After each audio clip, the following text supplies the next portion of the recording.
সরকার হঠাতে পেছনে আওয়ামী লীগ চিন্ময় প্রভুর মুখোশ উন্মোচন। দেশকে স্বৈরাচার মুক্ত করতে প্রায় ২,০০০-এর মতো ছাত্র জনতা প্রাণ দিয়েছে। আহত হয়েছে ৩০,০০০-এরও বেশি মানুষ।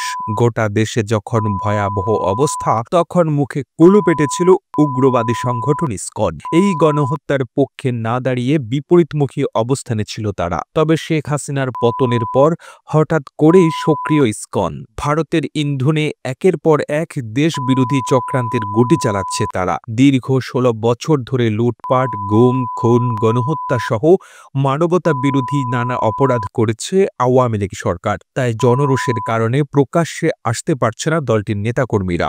আর এই কারণেই আড়ালে থেকে একের পর এক দেশ বিরোধী ষড়যন্ত্রের কলকাঠি নাড়ছে ফ্যাসিবাদের দোসররা। ইতিমধ্যে আনসার লীগ, রিকশা লীগ, বিশ্ববিদ্যালয় লীগ, গার্মেন্টস লীগ, দাবি দেওয়া লীগ, ১৬ বছরের বঞ্চিত লীগ সহ নানা রূপে প্রতিবিপ্লবের চেষ্টা করে ব্যর্থ হয়েছে তারা। এইসব করে সাধারণ মানুষের জনজীবন অতিষ্ঠ করে তোলে আওয়ামী লীগ। সর্বশেষ ২৫ নভেম্বর সারা দেশ থেকে কিস্তি লীগের সদস্যদের এনে শাহবাগের সমাবেশ করতেও ব্যর্থ হয় তারা। গণ অভ্যুত্থানে পরাজয়ের পর প্রথম থেকেই হিন্দুদের নিয়ে গভীর এক ষড়যন্ত্র করতে থাকে আওয়ামী লীগ। অন্তর্বর্তী সরকারকে অস্থিতিশীল করতে সাম্প্রদায়িক দাঙ্গা বাঁধানোর যে কয়েকটা প্রচেষ্টা করা হয়েছে, তার পেছনে বিতর্কিত ইসকন নেতা চিন্ময় কৃষ্ণ দাস ব্রহ্মচারীর সরাসরি ইন্ধন রয়েছে বলে তথ্য আছে গোয়েন্দা সংস্থাগুলোর কাছে।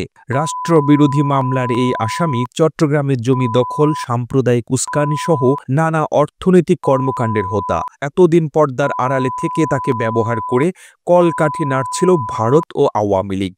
২৫ নভেম্বর রাষ্ট্রদ্রোহ মামলায় তাকে আটক করলে সঙ্গে সঙ্গে প্রতিবাদী বিবৃতি দেয় ফ্যাসিবাদী আওয়ামী লীগ। প্রকাশ্যে এই হঠকারী বিবৃতির মাধ্যমে আওয়ামী লীগের মুসলিম ও দেশ বিরোধী ষড়যন্ত্রের মুখোশ উন্মোচন হয়েছে বলে মনে করছেন নেটিজেনরা।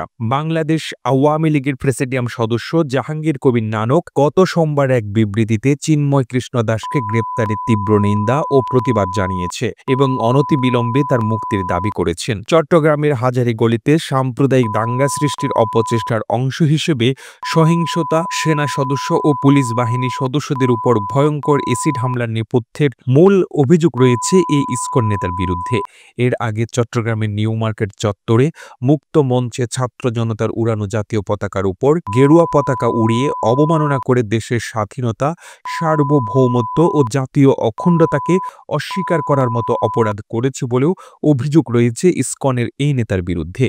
এদিকে সনাতনী জাগরণ জোটের মুখপাত্র ও পুণ্ডরী ধামের অধ্যক্ষ চিন্ময় কৃষ্ণ দাসকে আটকের বিষয়ে ভারতের হস্তক্ষেপ চেয়ে চিঠি দিয়েছে ইসকন। গতকাল তাদের অফিসিয়াল এক্স হ্যান্ডেলে টুইট করে জানিয়েছেন, সন্ত্রাসবাদের সাথে ইসকনের যুক্ত থাকার অভিযোগ ভিত্তিহীন এবং অত্যন্ত আপত্তিজনক। এরপরে চিন্ময় কৃষ্ণ দাসকে গ্রেপ্তার ও জামিন বাতিলের ঘটনায় উদ্বেগ প্রকাশ করেছে ভারত সরকার। গত মঙ্গলবার দেশটির পররাষ্ট্র মন্ত্রণালয়ের এক বিবৃতিতে এই উদ্বেগ জানানো হয়েছে। অন্যদিকে রাষ্ট্রদ্রোহের মতো ঘটনায় যুক্ত থাকলে কোনো প্রকার ছাড় দেওয়া হবে না বলে জানিয়েছেন অন্তর্বর্তীকালীন সরকারের স্থানীয় সরকার, যুব ও ক্রীড়া উপদেষ্টা আসিফ মাহমুদ সজীব ভূঁইয়া। প্রতিবেদনটি ভালো লেগে থাকলে আপনার ফেসবুকের টাইমলাইনে এখনই শেয়ার করুন।